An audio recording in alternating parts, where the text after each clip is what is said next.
I'll now move on to spend a few minutes on the topic of economics admissions interviews. So what I would stress first of all is that admissions interviews are not intended as a test of prior knowledge. You'll not be asked about the economics that you've studied in school.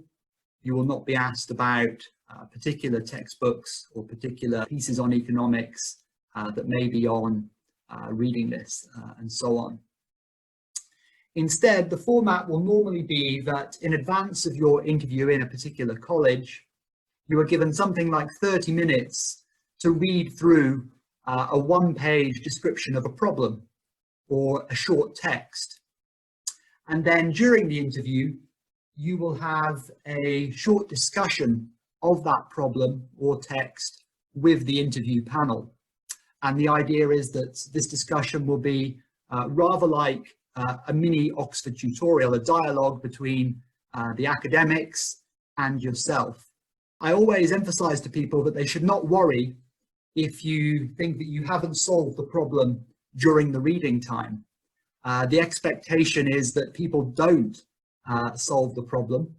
Instead, what admissions tutors are looking for is to hear some of your thoughts on the problem that you've encountered. What do you think could be a possible solution? What difficulties can you see with the solution that you are proposing? The interviewers will then help you to expand and develop the thoughts that you've had and work out ways in which they can be used to construct a more general solution to the problem that has been described. So in taking you through this discussion, interviewers will be looking to assess your reasoning skills and your ability to process arguments. So in this way, the problems that are discussed during admissions interviews are not a test of prior knowledge, but rather an opportunity to observe the way in which you think through problems and reach conclusions.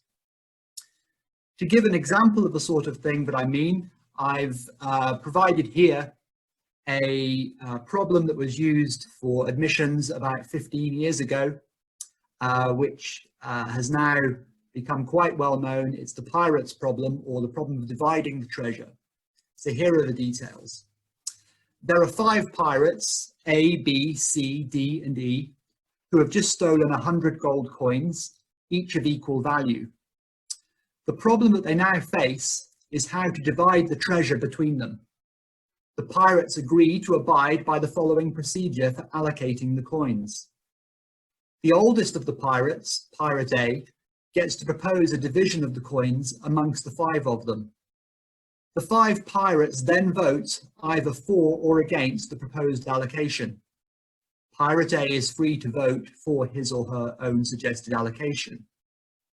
If 50% or more of the votes are for the proposed allocation, it is accepted and the division of coins is implemented. If there is less than 50% support for the proposed allocation, Pirate A is forced to walk the plank, the worst outcome of all from his or her point of view. In the event that Pirate A is forced into the sea, the next most senior pirate, Pirate B, is asked to propose an alternative allocation of coins, which is then voted upon by all 4 remaining pirates. The same rules as above then apply. If the proposal gets at least 50% support, it is implemented. But if it does not, then B walks the plank and C is asked to make a proposal. In theory, the process could continue along these lines until only the youngest of the pirates, Pirate E, is left. If this situation were to arise, Pirate E would, of course, just allocate all 100 coins to himself or herself.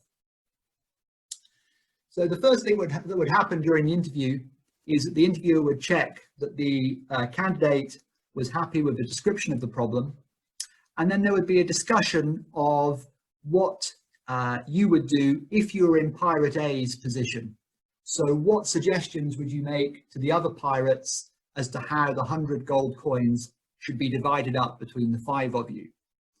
And obviously, in making this decision, Pirate A has to bear in mind 2 things. First of all, they want to achieve as many gold coins as possible for themselves, But on the other hand, they know that if they allocate too many coins to themselves, then the other pirates will vote against them. And if they lose the vote, then Pirate A is forced to walk the plank, which is what they want to avoid. So the question is, how should Pirate A trade off these two considerations?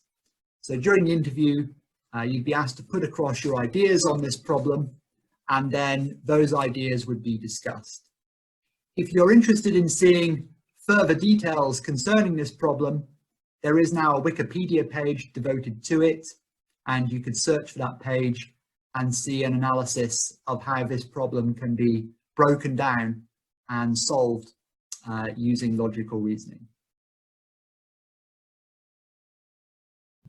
What I'd like to talk about is the application process to economics and management. Economics and management is one of the most competitive, if not the most competitive degree within Oxford, but it is also one in which you don't need to have studied either economics or management beforehand. What you need and what we're looking for is people who have an aptitude to study it, but people who are also really motivated to study these subjects. Now, when you want to apply for economics and management, what I'll do is I'll run through a little bit of the process that is involved in that. So the first thing that you need to note, of course, is that there is an earlier date for applications to Oxford of when you need to submit your UCAS form. When you do that, you also need to make sure that you have registered for the thinking skills assessment in good time so that you can take it when that test is being run. The thinking skills assessment is a test which is not organised by Oxford, it's organised externally, and it's used for a number of degree courses within Oxford and a number of degree courses in other universities as well, to give us some information that helps us evaluate candidates who come from different backgrounds, who have done different types of exam, and so it helps us move away from having very different systems to evaluate and gives us a little bit more information given the high numbers that are applying.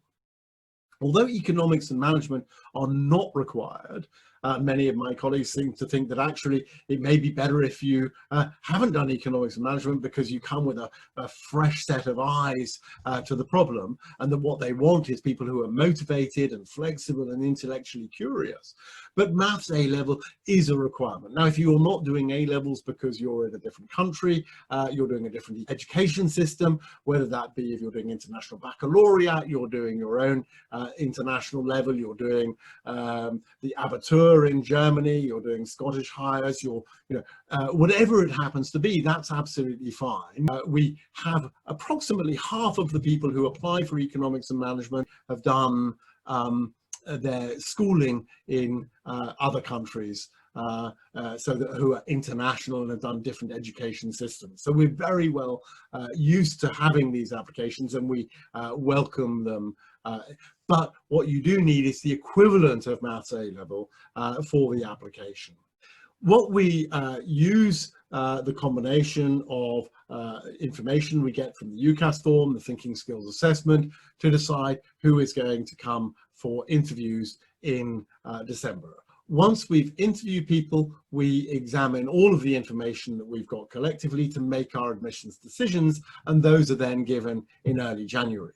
There is a standard offer that we give, which is A-star AA, or the equivalent for people who have done different subjects. So before I say a little bit more about the evaluation process, a few statistics that might be helpful. First, just to note, economics and management is an extremely competitive degree.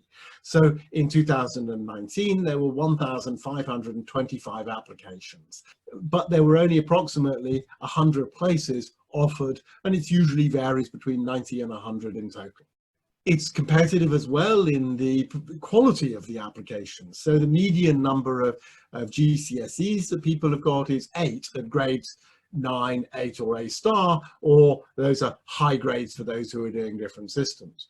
Now, there is a variation in those because, of course, we examine all of the information that we get and all of the applications in a contextualized basis. So we want to know who is performing very well and who is likely to perform very well, and not who has simply done well previously. We're looking to the future and people's potentials. From this, however, we do invite about 280 to 300 or thereabouts to interview, but it is a competitive course. When we are evaluating both firstly to summon people to interview and then later to the offers, there are a number of different variables that we look at. So for interviews, we've got the thinking skills assessment test, and we can look at the scores of people on that test. And we've also got information on the GCSEs or the equivalents that people have done. And we can look at those in a contextualized basis as well, and that's very important to us. We've got people's predicted performance at A level or the equivalent examination system that you are doing, and we look at those performance levels. So those three first factors, thinking skills assessment, your results at GCSE or equivalent, and your predicted A levels, are three that we put a high weighting on. A couple that we put slightly lower weightings on include your UCAS reference and your personal statement. When we're going to make the final offer, we can look at all of those different dimensions, but we can supplement that, of course, with the performance in the interviews. But we are trying to evaluate these holistically, and we're trying to look at them very much in context. Interviews are something that I know can be extremely stressful for people, but we try to make them, if you like, sort of as relaxed as we can, but nevertheless to be intellectually engaging and to work through different problems. Now, what they are not is they're not designed to be primarily a test of your knowledge. We're not trying to look at what you have learned up to now. We're trying to look at how you are going to perform in the future. And it's also particularly important that they're not a test of knowledge, because there is no requirement that you have studied either economics or management previously.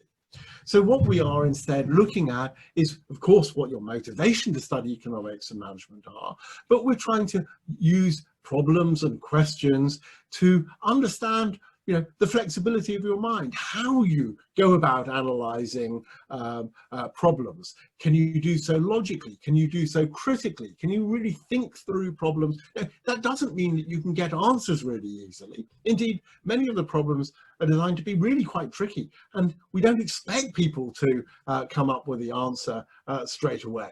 What we want to do is we want to see how people work through problems. Can you construct and critically assess arguments that might be put to you?